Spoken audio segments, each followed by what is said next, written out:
Buenas tardes, sí, aquí. Día de hoy por la tarde.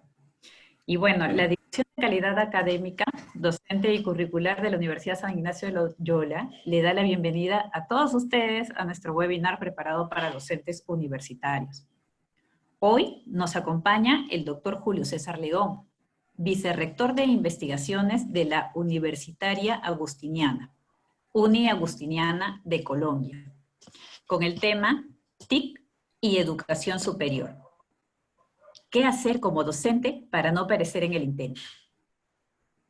El doctor Julio César León es físico, magíster en física, magíster en educación y TICS, e-learning, MBA, doctor en educación y cuenta con más de 14 años de experiencia en el sector educativo colombiano, como docente, directivo y asesor.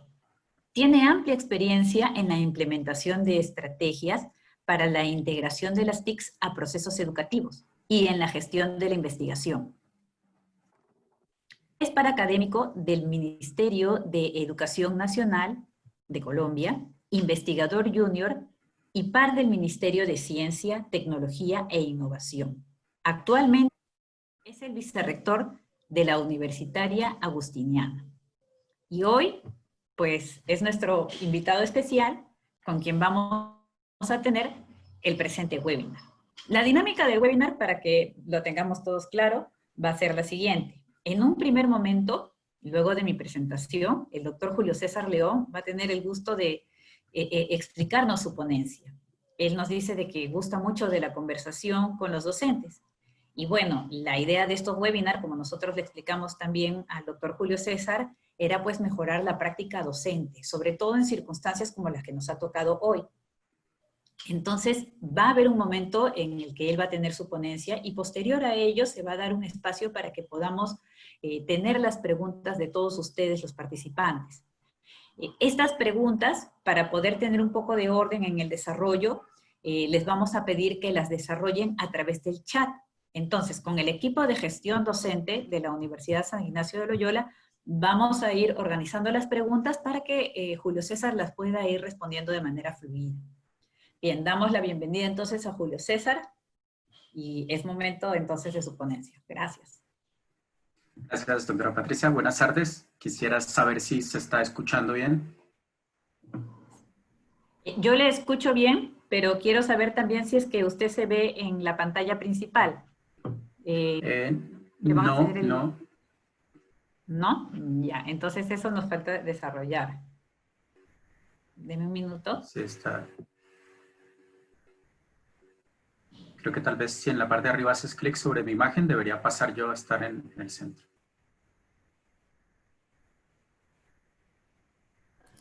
¿Ahora sí? No.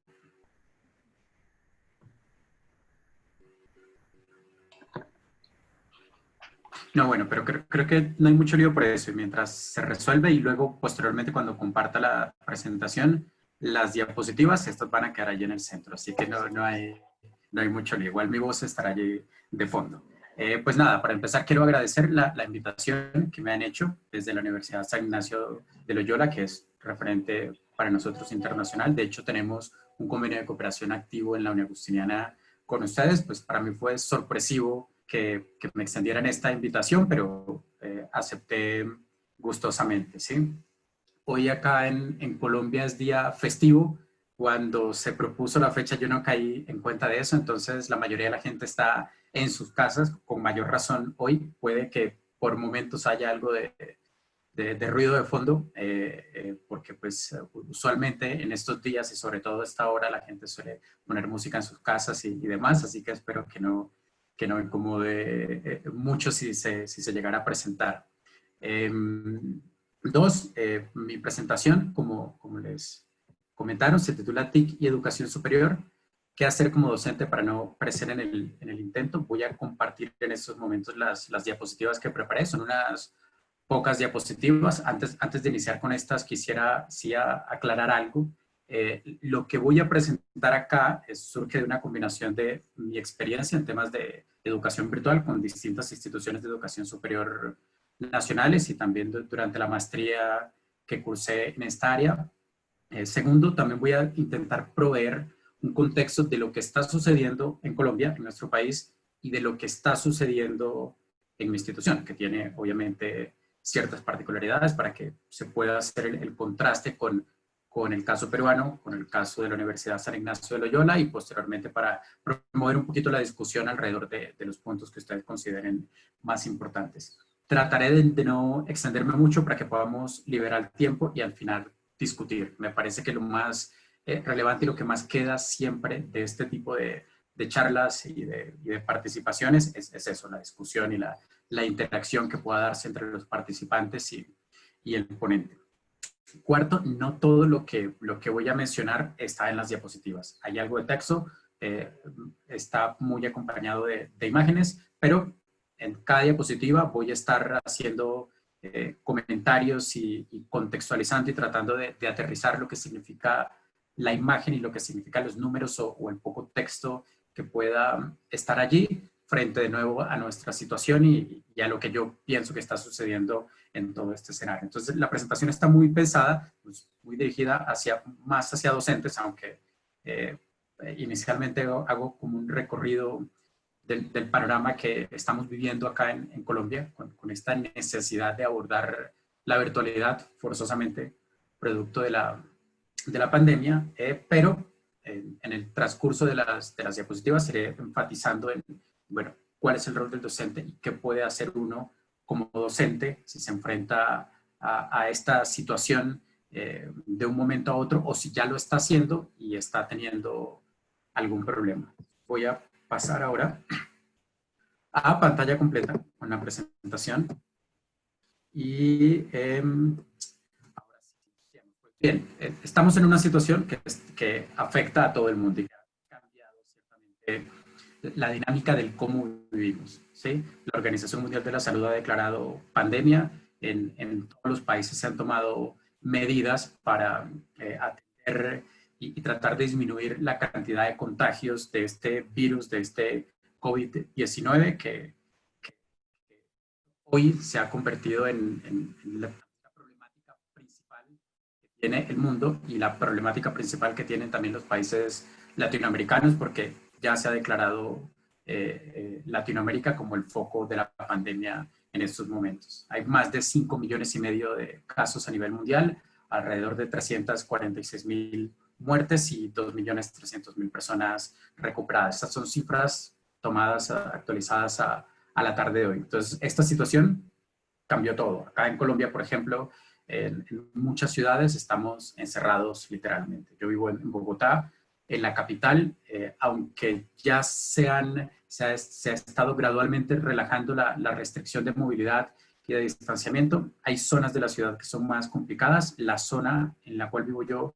es una de esas, así que algunos de los barrios de esta zona se han declarado en la alerta naranja y la gente casi que no puede ni entrar ni salir de estos barrios. Entonces eso genera una dinámica muy distinta a la que veníamos teniendo, ¿sí? Y que obvio tiene sus particularidades dependiendo del nivel socioeconómico, del lugar en el que uno esté, del tipo de servicios al cual uno puede o no puede acceder en esa zona, etcétera. Donde yo estoy es un nivel socioeconómico. Acá en Colombia tenemos del 1 al 6 se clasifican los niveles socioeconómicos. Esto es una zona en donde predominan el 1 y el 2, o sea que son niveles socioeconómicos relativamente bajos, ¿sí? Y es una de las partes de la ciudad donde más ha afectado este tema de la pandemia. Entonces, las restricciones han tenido que ser muy altas y la ayuda gubernamental también, precisamente porque hay mucha carencia.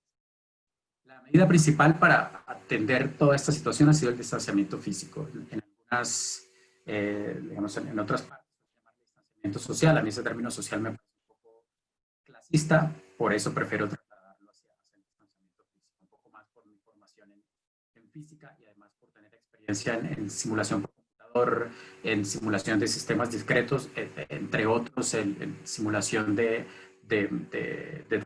epidemias en redes y de modelos muy similares a los que se están usando actualmente para estudiar la transmisión del virus. Me parece un poco más preciso este término. El distanciamiento físico, por supuesto, representa un reto grande para las instituciones de educación superior, especialmente para las que funcionamos mayormente en modalidad presencial. En Colombia, por ejemplo, aunque es uno de los países en donde hay mayor presencia de la educación virtual, en términos de la oferta, es decir, de la cantidad de programas académicos, la educación virtual no supera el 5% de la oferta nacional, ¿sí? En términos de cantidad de programas. En términos de estudiantes, tal vez la cifra puede rondar ese número, el 5% no supera el 10%, definitivamente no lo hace, porque los programas virtuales suelen captar, digamos, cantidades de estudiantes mayores a las presenciales, pero aún así, en proporción a la oferta total, la cantidad de programas virtuales no es tan alta, ¿sí? Existía antes de la virtualidad la modalidad a distancia, que ahora se ha transformado en una modalidad que hace mucho uso de la tecnología, pero si sumamos la modalidad virtual, que es una modalidad en donde se hace uso casi que al 100% de la tecnología, y la modalidad de distancia, que suele ser formación vía tecnológica entre semana y formación presencial fines de semana o en las noches en centros de tutoría, ambas modalidades no superan el 10% nacional, ¿sí?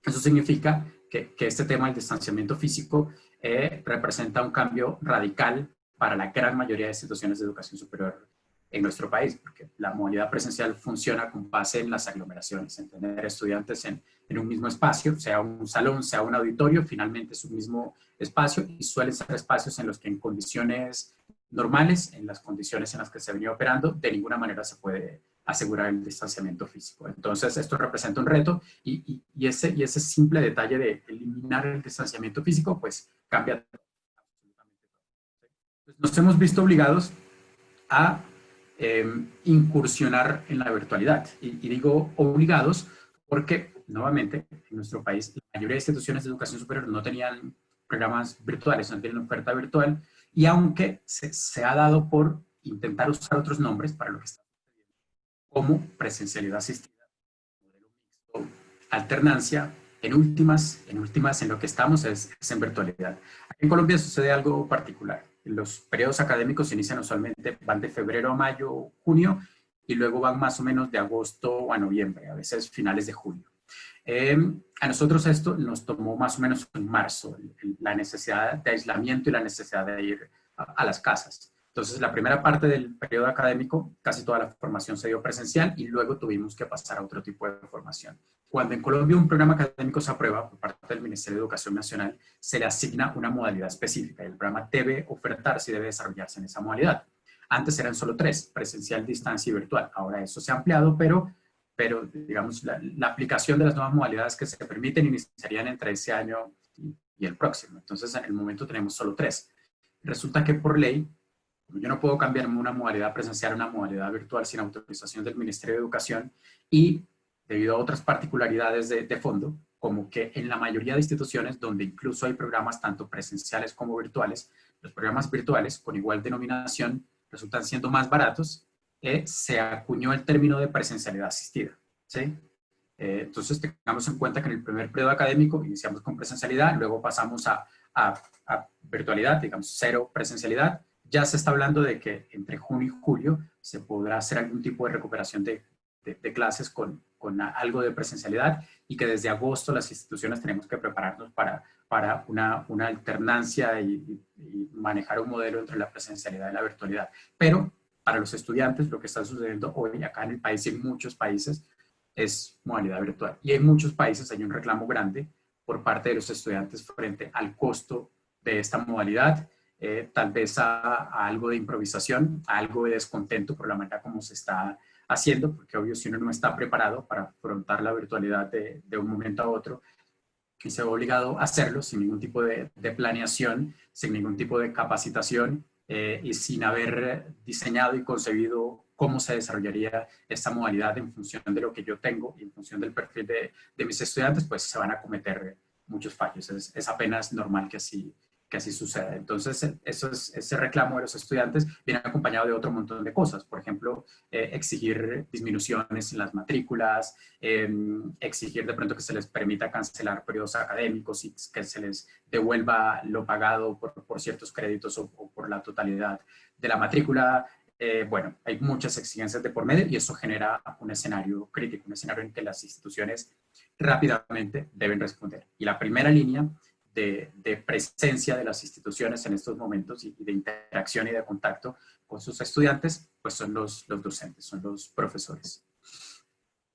Ahora, de nuevo, hay tres hechos que saltan a la vista en toda esta situación, y es que la mayoría de instituciones no estaban preparadas, a excepción de las que funcionan enteramente en modalidad virtual, o las que ya tenían mucha experiencia y gran parte de su oferta en modalidad virtual, o realizaban un uso importante de las herramientas tecnológicas como apoyo a la presencialidad, pues no estaban preparadas. Nosotros, por ejemplo, en la Universidad Justiniana somos una institución de educación superior que está ubicada en Bogotá, con 2 sedes de tamaño intermedio, tenemos poco más de 7.000 estudiantes.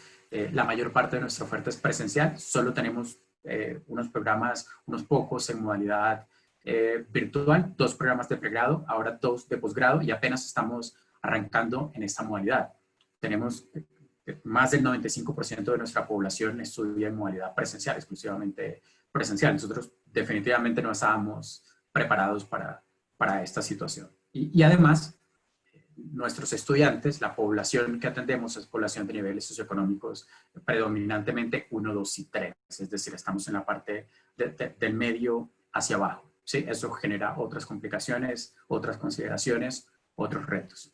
Segundo, creo que la visión ante esto no debe ser de corto plazo, porque más allá de lo que está sucediendo ahora y más allá de que gradualmente se irán relajando restricciones y sucederá en todos los países y casi que lo que se está haciendo ahorita en Latinoamérica viene siendo copiado o adaptado de lo que está sucediendo en Europa, que a su vez está adaptando de los protocolos que se implementaron en Asia, donde inició todo esto. Habrá un montón de efectos económicos de mediano plazo que tendremos que intentar superar entre todos y que de una manera u otra afectará a las instituciones de educación superior, afectará el tema de matrículas. Acá en Colombia eso es muy complejo porque acá tenemos una presencia fuerte de instituciones de educación superior privadas. A diferencia de las públicas, las instituciones privadas en su mayoría sobreviven y operan a partir del ingreso generado por la matrícula.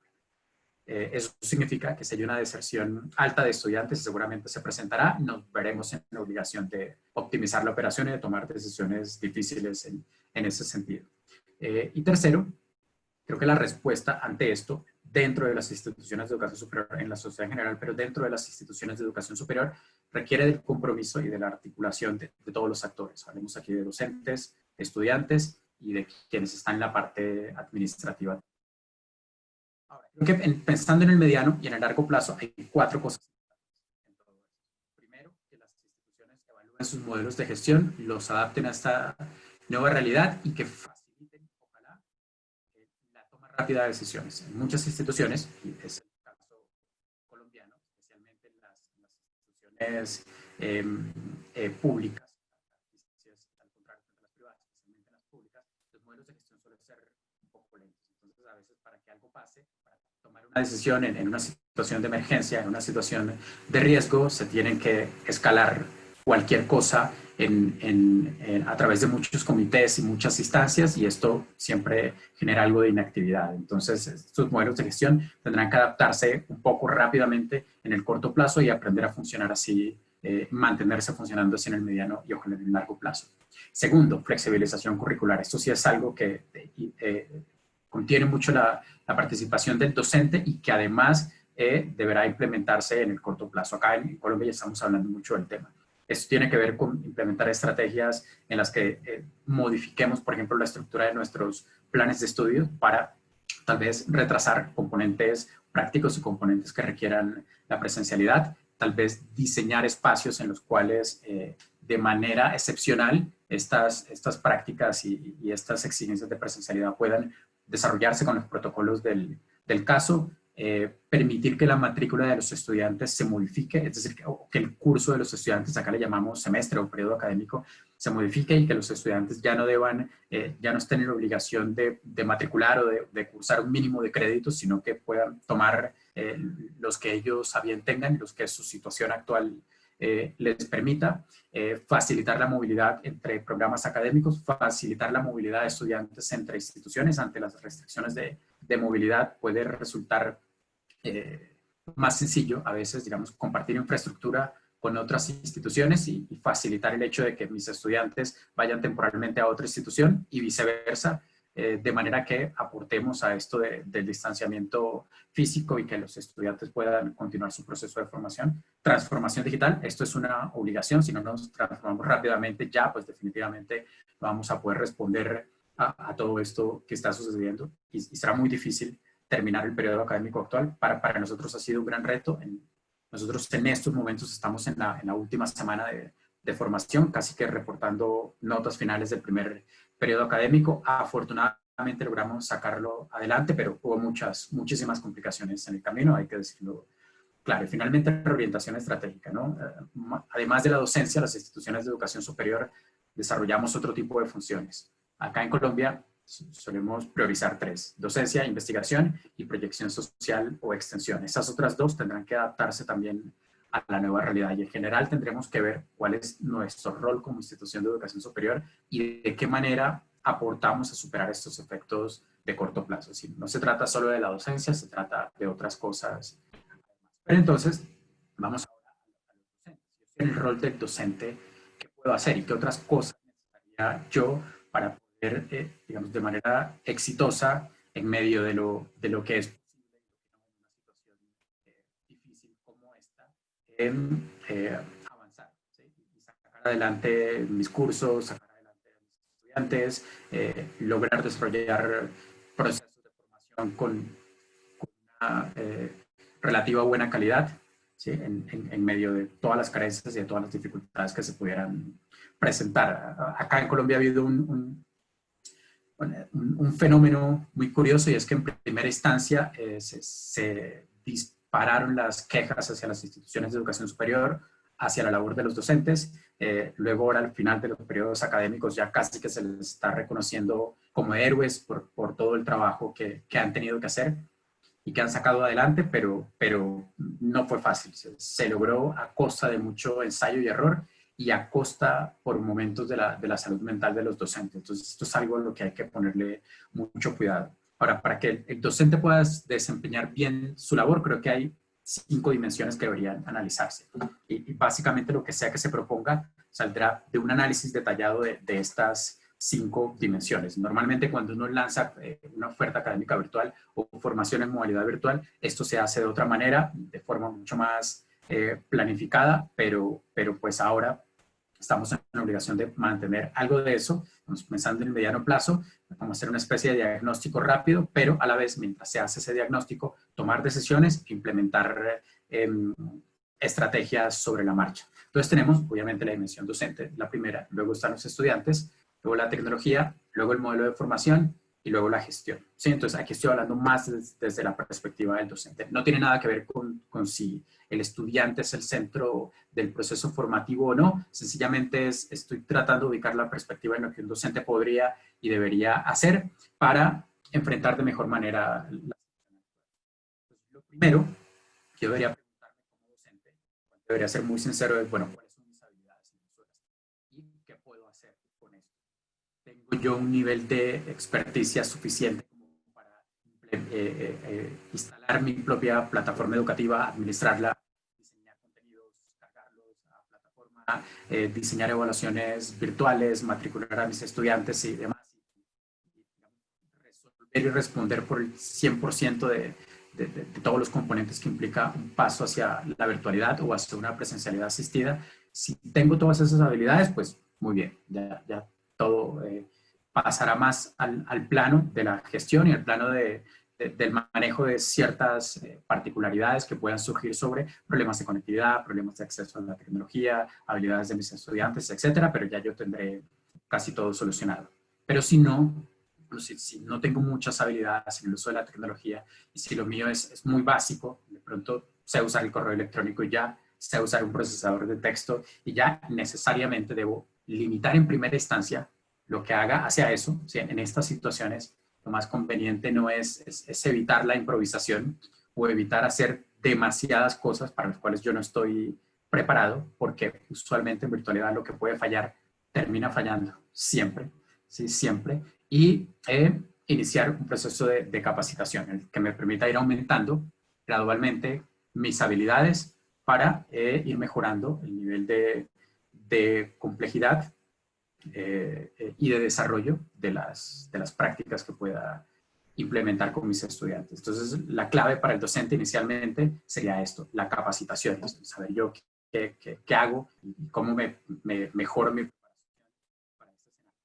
Luego está la segunda dimensión es los estudiantes. Para los estudiantes creo que más allá de las habilidades, porque suelen tenerla, ¿sí? El tema pasa por si tienen acceso a la tecnología y a la conectividad, ¿sí? Y luego capacitarles para que ese acceso y las habilidades con las que cuentan se ponga en función de la formación, porque todo este discurso que hemos escuchado de los nativos digitales en este tiempo mayormente se ha caído. Hemos descubierto que los estudiantes tal vez eran muy buenos usando redes sociales, pero no muy buenos usando la tecnología para procesos educativos. Entonces, ellos también requieren algo de capacitación. Y ese punto de accesibilidad y conectividad es muy importante, especialmente según el nivel socioeconómico de la población que yo atienda. Para nosotros, por ejemplo, fue crítico. Para otras instituciones colombianas fue mucho más crítico. En general, para el país ha sido difícil. En Colombia, nuestras divisiones administrativas se realizan por departamentos y uno que otro distrito. Bogotá, por ejemplo, que es nuestra capital, es un distrito, y solo Bogotá y 2, 3 departamentos más, si mal no recuerdo, tienen un porcentaje de hogares con conectividad superior al 50%.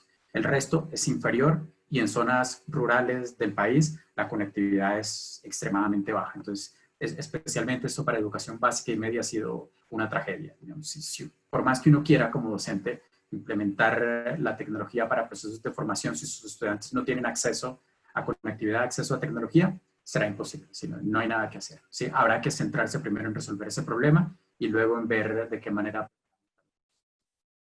Luego en el tema tecnológico, ¿sí? Y aquí más allá de si los estudiantes tienen acceso a estas herramientas o no, hablemos de la capacidad instalada que puede proveer una institución de educación superior. O incluso, resuelto el tema de la conectividad, tanto en docentes como estudiantes, de las herramientas a las que yo podría acceder. Hablemos de herramientas de recursos educativos abiertos, en el caso de que mi institución esté en capacidad de proveerlos. Entonces, básicas como el correo electrónico y suites de trabajo tipo Google Drive, que viene asociada a un correo electrónico tipo Office 365 o Google Teams, ¿sí? que usualmente vienen asociadas a las cuentas de correo de Microsoft, plataformas de teleformación, recursos didácticos digitales. ¿Sí? Si no los tengo, necesito adquirirlos. Si mi institución no los tiene, tendrá que adquirirlos y seguramente tendrá que hacer una inversión para resolver esta situación. Acá en mi institución lo hemos estado haciendo. ¿Sí?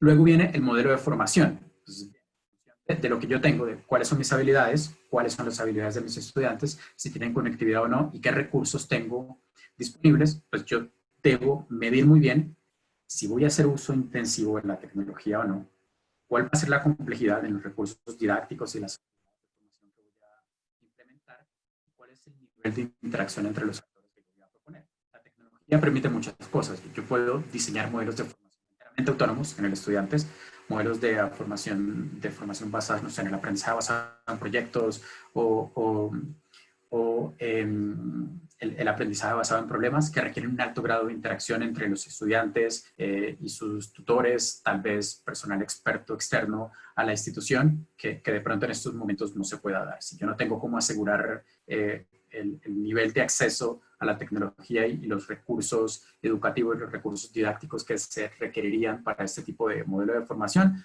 pues es mejor no arriesgar. Entonces, un poco como orientación, no es el único modelo, el único referente, pero como orientación podría servir la cuadrícula de paradigmas pedagógicos que tengo allí en la diapositiva. Básicamente hay un eje, el cual determina el proceso de formación, y hacia la derecha hay más control por parte del alumno, hacia la izquierda hay más control por parte del profesor, y en el eje vertical aparecen los contenidos y tareas, más control por parte del profesor hacia arriba, más control por parte del alumno hacia abajo. Usualmente en una situación de emergencia y en una situación en la cual de pronto hay poco acceso a los recursos y apenas se está empezando a construir el tema virtual, es mejor mantener mucho control por parte del profesor, tanto en el proceso como en los contenidos y las tareas. O sea, es mejor ubicarme en el cuadrante NO que aparece allí en la esquina superior izquierda de la diapositiva. Sí, pero hacer esta escogencia dependerá de lo que haya resultado del análisis de.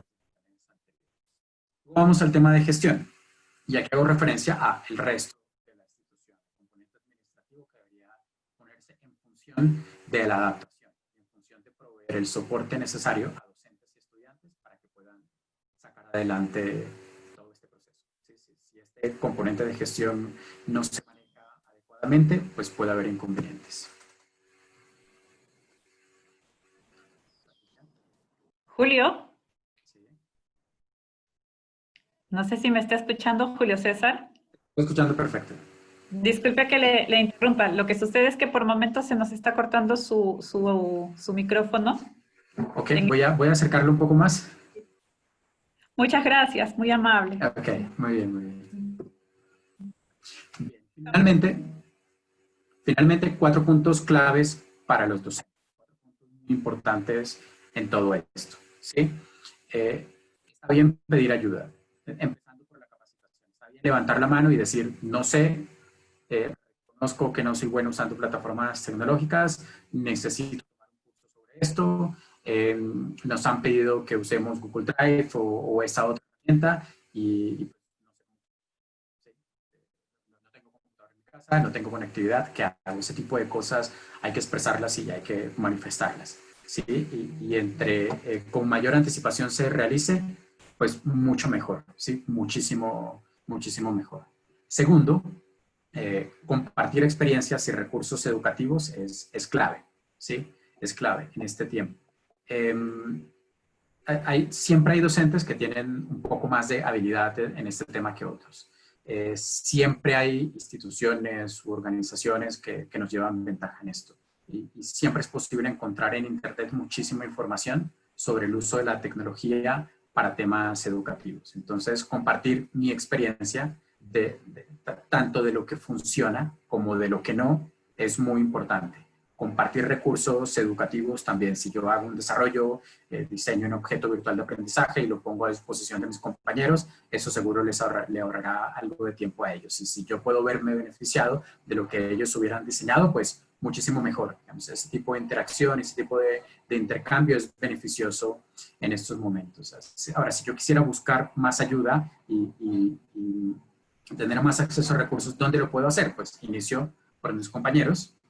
Luego puedo ir al nivel de mi institución de educación superior, mi universidad podría tener disponible algo de esto. Luego puedo ir a otras instituciones de educación superior, tanto nacionales como internacionales, especialmente a las que tengan más experiencia en educación virtual.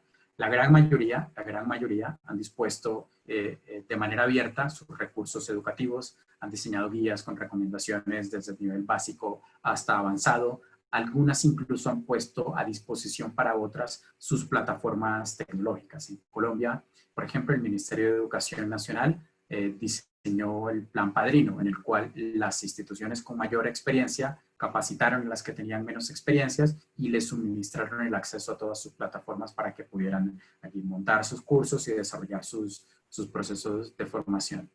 Luego a nivel internacional hay muchos observatorios y muchas redes también de cooperación entre docentes e investigadores que se han dado la tarea de compartir información útil. Entonces, digamos, para esto no habría excusa. Hay muchos lugares y muchos repositorios que consultar.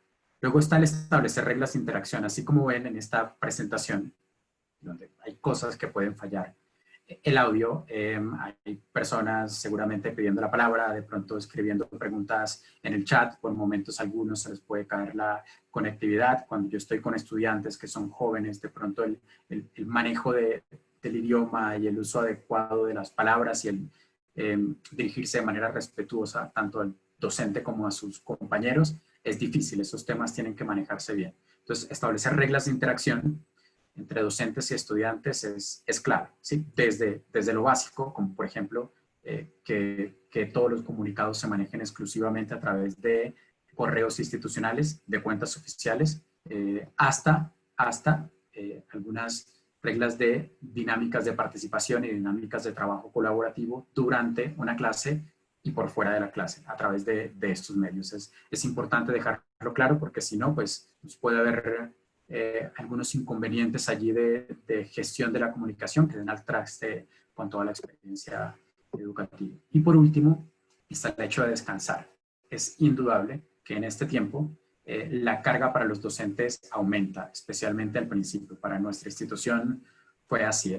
La exigencia en el diseño de evaluaciones, diseño de contenidos, en la gestión de actividades académicas, en la comunicación con los estudiantes fue mayor. Por más que intentamos resolver todo el proceso vía plataformas tecnológicas, en algunos casos fue necesario usar herramientas por fuera de las plataformas. De hecho, en algunos casos fue necesario recurrir al teléfono, a una llamada telefónica, una llamada de voz para poder atender a estudiantes, ¿sí?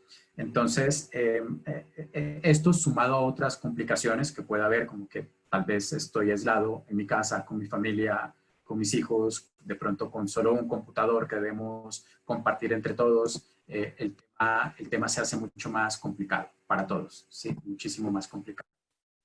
Entonces, no está mal descansar, no está mal solicitar un descanso. Es muy importante durante esta teniendo el descanso que necesita, definitivamente no podrá desarrollar una experiencia educativa positiva.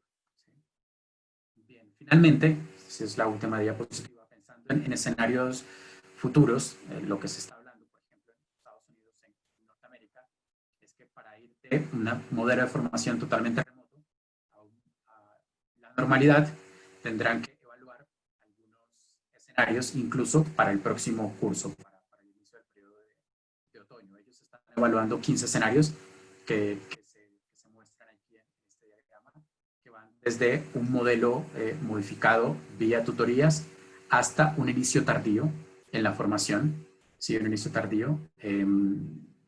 No sé, entre alguno de estos 15 modelos tendrán que moverse todas las instituciones de educación superior, porque ya la mayoría han dicho que no iniciarán de forma presencial el próximo curso. Esto significa que es un hecho que las consecuencias del virus y de la pandemia las vamos a vivir como docentes no solo en el corto, sino en el mediano plazo, y que la capacitación que podamos recibir ahora y la manera como podamos manejar esta situación ahora en el corto plazo tendrá efectos en el mediano plazo. Así que queremos pensar más allá de lo urgente, más allá del curso y del periodo académico actual. Sí, es una necesidad capacitarnos, es una necesidad formarnos y es una necesidad encontrar soluciones con el soporte de las instituciones y a través de la colaboración con el resto de compañeros para enfrentar este escenario que se...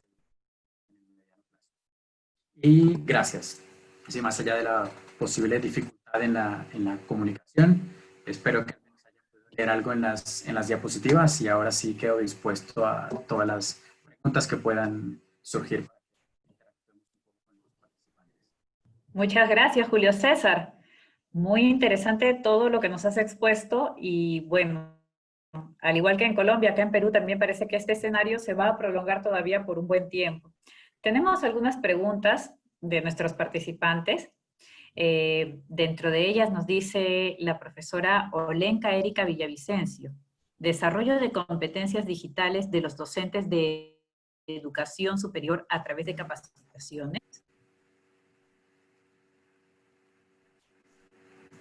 Sí, ¿Sí? sí, a ver, no, uno podría imaginarse que un docente de educación superior debería ser capaz de contar ya con competencias digitales y debería tener esto resuelto. Pero la realidad, al menos de lo que nos hemos dado cuenta acá en Colombia, es que no, sí, es que no. Sí, incluso en la población más joven, esto ha sido complicado. Así que la capacitación se convirtió en una obligación para todos. En algunas instituciones, antes de iniciar la época de aislamiento, se tomó la decisión de suspender clases por una semana para capacitar a docentes y a estudiantes y posteriormente retomar actividades durante algún tiempo presenciales y luego desde casa. Sí, pero fue necesario en la mayoría de instituciones, especialmente incluso cuando se hubiera realizado alguna capacitación previa, la implementación de nuevas herramientas, de nuevas metodologías, de nuevas maneras de comunicarse en este tiempo, requieren algún proceso de actualización con miras hacia la estandarización de ciertas prácticas que faciliten la gestión académica. Pero acá, para el país, esto fue una necesidad y es una realidad que tuvimos que hacerlo todas las instituciones. Gracias. La profesora Ana Jesús Herencia Félix nos dice, si estamos ante un cambio de educación presencial a virtual, ¿se debería replantear la malla curricular? Bueno, yo pienso que sí, pero esto es una postura exclusivamente mía. Por ejemplo, en mi institución educativa, esto apenas se ha puesto sobre la mesa, no se ha discutido mucho. En otras han avanzado un poco más en este tema. Yo pienso que sí, porque pues, si el distanciamiento evita o complica el desarrollo de algunas actividades presenciales, y hay algunas que necesariamente deben hacerse de esa manera, puede resultar más conveniente modificar la malla, ¿sí? Hacer cambios pequeños, desde, digamos, adelantar algunas asignaturas, retrasar otras, las de corte práctico, o tal vez incluso mover un poco los contenidos, de tal manera que yo pueda avanzar en lo que sea más práctico en estos momentos, mientras gano algo de tiempo y me preparo para poder desarrollar una mejor experiencia educativa en el mediano plazo. Entonces, digamos, si acá la decisión hubiera dependido de mí, así lo hubiéramos hecho. Mi recomendación a las instituciones es que lo hagan, pero pues entiendo que en todos los procesos son diferentes y se toman decisiones distintas. Gracias. Nos pregunta el profesor Fernando Revilla. Él es, bueno, él está estudiando, nos dice aquí, una maestría en docencia universitaria y pregunta cuál es la plataforma, según su expertise, que nos ayudaría a evaluar a un estudiante siendo más objetivos. ¿Existe alguna plataforma, según su expertise, que pueda permitir la evaluación de manera más objetiva? Bueno, aquí yo creo que allí ese término objetivo podría ser bastante discutible, ¿sí? Y me voy un poco más atrás al tema de las plataformas. A ver, frente a las plataformas y en general a las herramientas tecnológicas, no es que haya una mejor o peor que otra, ¿sí? Más bien, en función de hacer un diagnóstico de estas cosas que yo mencioné durante la presentación, yo puedo identificar cuál es la que más se adapta a mis necesidades y a los objetivos de formación que yo estoy persiguiendo, que en última son lo más importante. Si yo debo partir de los objetivos de formación. Entonces, yo podría pensar, por ejemplo, en una plataforma tipo Second Life, que tiene algunos desarrollos 3D, en donde yo creo un avatar y yo puedo interactuar en un entorno 3D con mis estudiantes. Pero una plataforma como esta demanda mucha conectividad. Si mis estudiantes no tienen el nivel de rapidez necesario y los dispositivos necesarios para formarse en un entorno como este, pues no tendría sentido, ¿sí? Entonces, más bien, en función del diagnóstico que se haga, yo debo ser capaz de identificar cuál es la plataforma más pertinente, la que me brinda más, ¿sí? Con la que podemos trabajar adecuadamente, y luego viene, ahí sí, el tema de la evaluación. A través de las plataformas se puede hacer evaluación y todas tienen herramientas diferentes, ¿sí? Algunas permiten desarrollar exámenes que se pueden autocalificar a través de la creación de bancos de preguntas y demás. Otras solo permiten el intercambio de archivos. Entonces yo cargo una tarea, el estudiante tiene que responderme con un archivo y hasta ahí, ¿sí? Pero en cualquiera de los dos casos, detrás de lo que permita o no la plataforma, está la manera como el docente conciba la evaluación y cómo la diseñe, ¿sí? Y finalmente, ¿sí? Es muy difícil hablar de una evaluación totalmente objetiva, porque siempre estará de por medio el criterio del docente. Y con total seguridad, si le pedimos a dos docentes que evalúen un mismo contenido y una misma habilidad, probablemente propondrán estrategias diferentes y mecanismos diferentes. Entonces, esto también puede ser bastante discutible. Claro, y allí también vale enfatizar tal vez que para que una evaluación sea objetiva, pues no va a depender tanto de la herramienta que se utilice, sino que también pues se necesita tener una rúbrica que corresponda a la evaluación que está tomando el docente, ¿no? La tecnología es nuestro gran aliado, pero sin lugar a dudas no puede reemplazar al docente. El docente tiene que utilizar allí su criterio.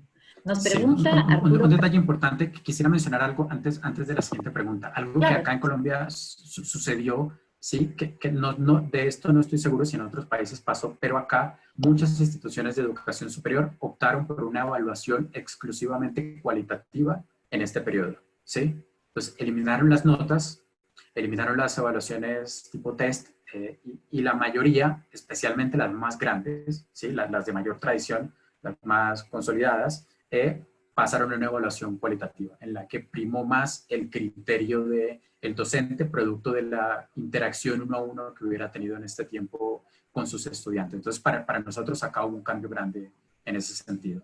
Creo que eso hizo, de hecho, bueno, no sé si volvió la evaluación un poco más subjetiva o más subjetiva, sí, pero ciertamente es un cambio grande. Bueno, ciertamente es muy similar a como nos ha sucedido también aquí en la Universidad San Ignacio de Loyola.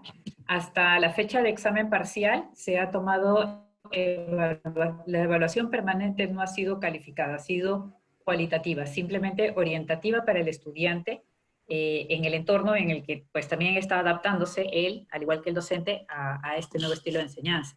Pero ya a partir de los exámenes de medio ciclo, que aquí llamamos los exámenes parciales, sí se ha pasado a tener una evaluación cuantitativa, ¿no?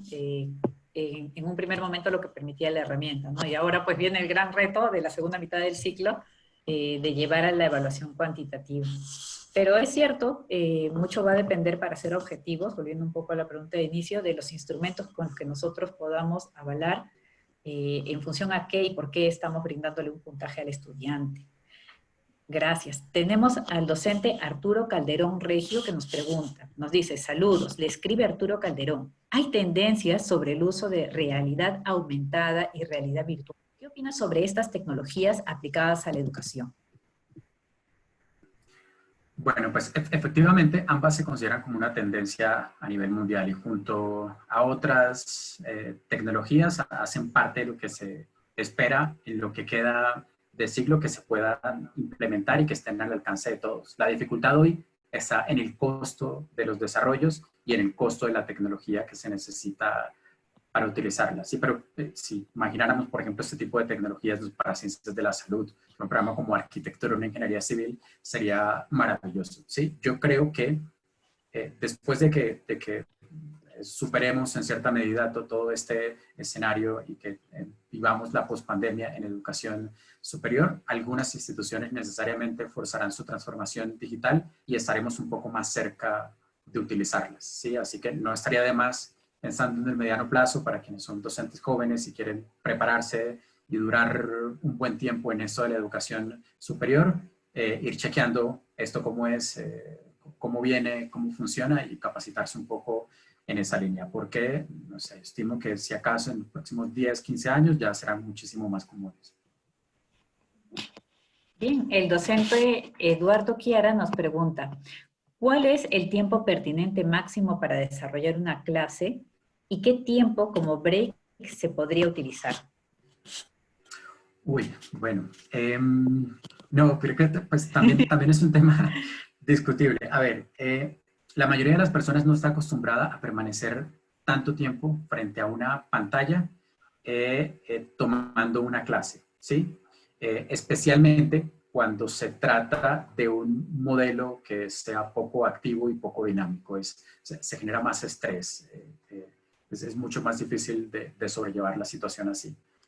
Yo, una cuestión personal, soy de la preferencia de que en entornos virtuales y en modelos virtuales la formación sea un poco más autónoma, ¿sí? Que haya la menor interacción posible entre el docente y el estudiante de manera sincrónica, ¿sí? A través de una plataforma como la que estamos utilizando hoy, que esto se haga solo de forma excepcional en algunas instancias concretas de la formación, pero que el resto del tiempo el estudiante esté interactuando un poco más con algunos recursos didácticos, con sus compañeros, o que interactúe con el docente vía una plataforma, pero no necesariamente en video y no necesariamente, de nuevo, de forma sincrónica. ¿Sí?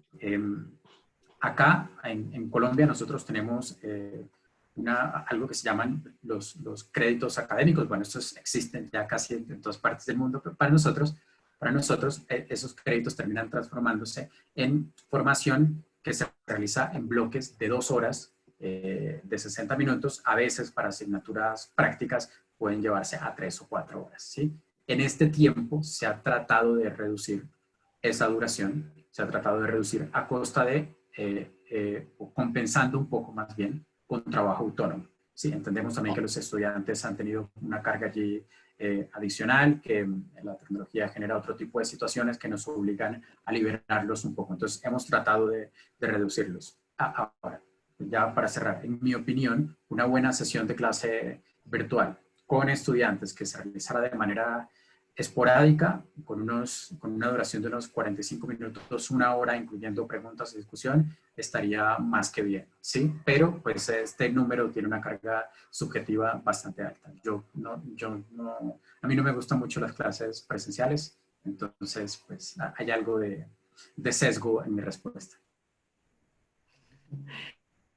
Gracias. Intuyo también que va a depender de la naturaleza del curso que desarrolle el docente. Pero sí es cierto, en realidad no todas las actividades deberían ser, como bien dice usted, pues a través de una plataforma como la que tenemos ahora. Nos pregunta Juana Zabaleta. Buenas tardes, magíster. En este contexto del uso de herramientas virtuales, ¿nos podría ilustrar cómo se colocan las reglas de convivencia? Muy bien. Esto es importante. Siendo Sí, un contexto de... sí, es muy importante. Para mí esta es una de las, de las cosas que se deben hacer al inicio de la formación y que realmente tienen un efecto significativo. La comunicación a través de medios tecnológicos es diferente, ¿sí? Dependiendo de la manera como se restrinja de los canales, los mecanismos y los accesos, a veces puede haber cierto nivel de anonimato, en el sentido de que de pronto yo estoy conectado, pero no tengo una cámara encendida, entonces si no se ve mi imagen, pues yo podría estar haciendo cualquier cosa, ¿sí? Detrás, en el sentido de que si el acceso no se da a través de una cuenta de correo electrónico institucional, por ejemplo, cualquier persona podría acceder a una herramienta, una plataforma a través de la cual se esté desarrollando una clase y decir o hacer cosas indebidas, ¿sí? Y lo hemos visto, creo que todos lo vivimos a diario en redes sociales, la gente a través de los medios tecnológicos se siente por momentos un poco más liberada y suele decir cosas y a veces hacer cosas que en una modalidad presencial no haría. ¿Sí? Entonces, establecer, digamos, reglas de, estas van a ser las herramientas que vamos a utilizar, estos son los accesos autorizados, estos son los términos en los cuales debemos comunicarnos, estas son tal por momentos, incluso las extensiones de las participaciones en un foro, si es que los vamos a tener habilitados, si vamos a usar una herramienta que permita interactuar notas de voz, entonces, mire, hable con respeto a sus compañeros, restrinja la duración de las notas de voz a tanto tiempo, si tenemos una plataforma en la cual permitiremos que se carguen archivos de cierto tipo, incluso videos, entonces establecer una serie de formatos según la plataforma que se vaya a utilizar y según el nivel de optimización que yo quiera en el uso de espacio en la plataforma y en la facilidad de reproducir los contenidos tanto para el docente como para los estudiantes. Pero básicamente de establecer estas reglas de interacción en gran medida dependerá que haya una dinámica de trabajo sana en una clase, ya sea en un aula de clase que simule la presencialidad o en una plataforma en la cual digamos, en una manera totalmente asincrónica, yo estoy interactuando con mis estudiantes. ¿Sí? Si uno se echa una búsqueda por allí rápida en Google de reglas de netiqueta, con N-E-T, N al principio, perdón, netiqueta, encuentra muchísimas propuestas. Ya hay muchas instituciones de educación superior que han avanzado en esto, pero es realmente algo muy importante. Sí, gracias. Nos pregunta Javier Orlando Flores Chirinos, ¿qué herramientas se han agregado a la práctica pedagógica en la educación y en las evaluaciones en Colombia? Acá se ha disparado el uso de 3 herramientas o suites o plataformas, podríamos llamarle. La primera es Moodle, porque la mayoría de instituciones de educación superior que no se habían preparado para esto de la virtualidad se vieron en la obligación de fortalecer lo poco que tenían. Y casi todas se iniciaron por instalar Moodle, ¿sí? Una que otra en Colombia usa Blackboard, que es digamos, una plataforma licenciada privada que requiere una suscripción y esas suscripciones se manejan de forma distinta y suelen ser más convenientes para instituciones que tienen una gran cantidad de estudiantes. Por ejemplo, la Universidad Nacional de Colombia, que es una de las más grandes del país, usa Blackboard, pero otras, las que son intermedias o más pequeñas, habían iniciado por Moodle y se vieron en la obligación de hacer una inversión adicional, mejorar un poco la capacidad de los servidores en donde tenían instalada la plataforma y, bueno, de capacitar a docentes y estudiantes en esto. Entonces, ha sido la plataforma de teleformación que más ha crecido en el país. Y luego tenemos dos suites de trabajo. Por un lado está Google Drive, ¿sí? Que viene asociada a cuentas de correo electrónico de Google.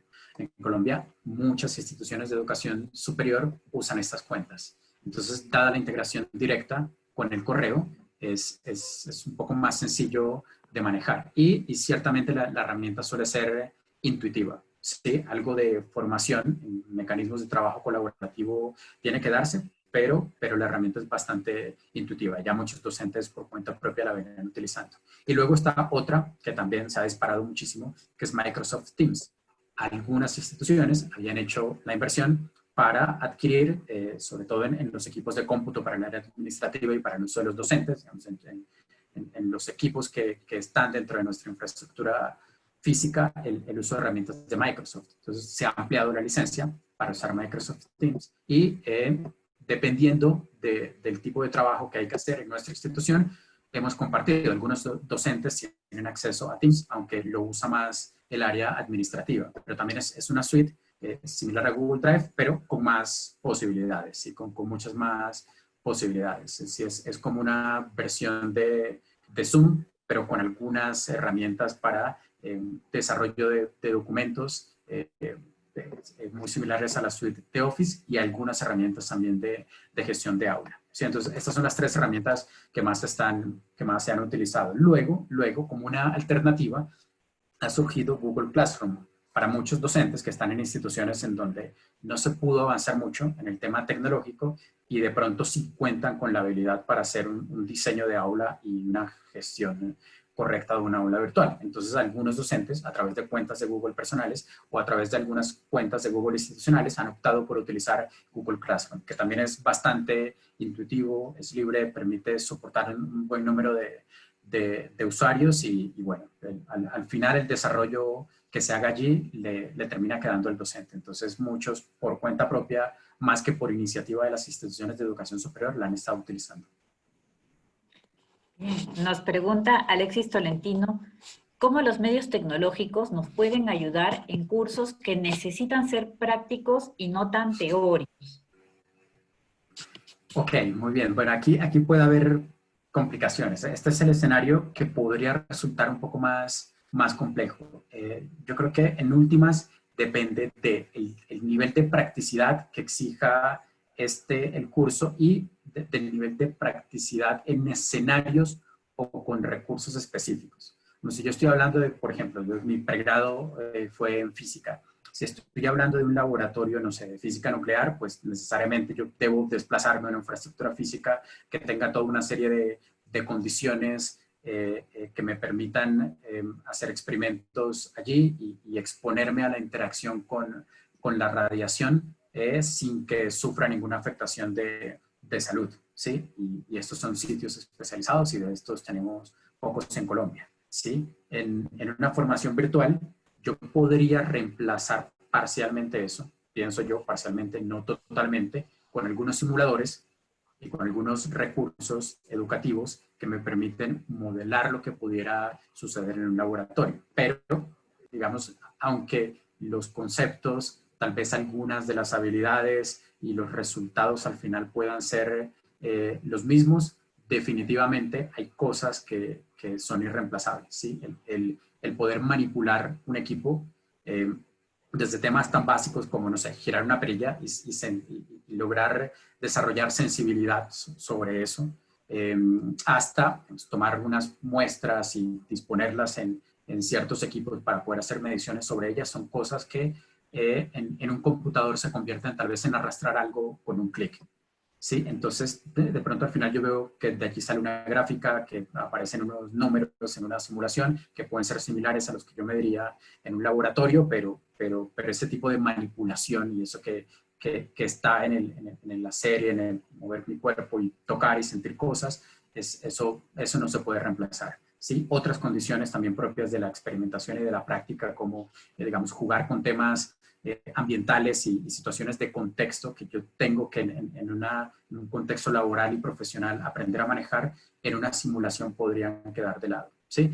Y luego está el hecho de que las simulaciones, las animaciones, este tipo de recursos didácticos, pues son muy costosos. Es caro desarrollarlos y es caro implementarlos, es caro utilizarlos. ¿Sí? Entonces, no todo el mundo tiene acceso a ellos. Entonces, sí, hay cosas digamos, cursos prácticos que podrían reemplazarse parcialmente con la tecnología y la tecnología podría sumar cosas nuevas. ¿Sí? De pronto, como apoyo a la presencialidad, la preparación previa a un laboratorio o una práctica podría hacerse vía medios tecnológicos. Yo puedo permitir a las personas que hagan ensayo y error muchas veces, como se utiliza en algunas áreas, por ejemplo, en el área de formación de pilotos.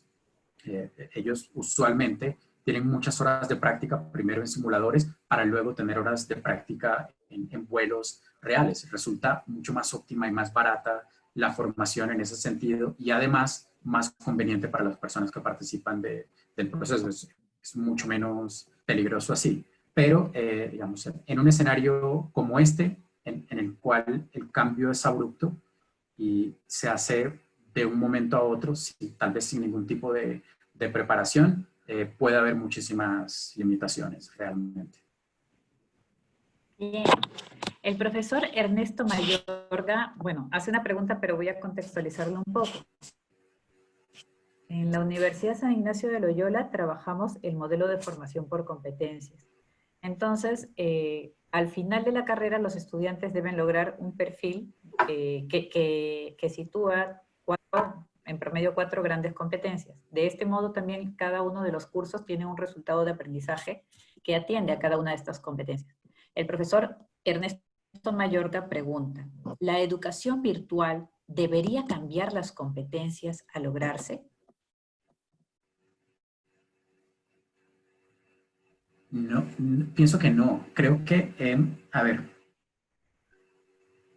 pienso que el core de las competencias no, ¿sí?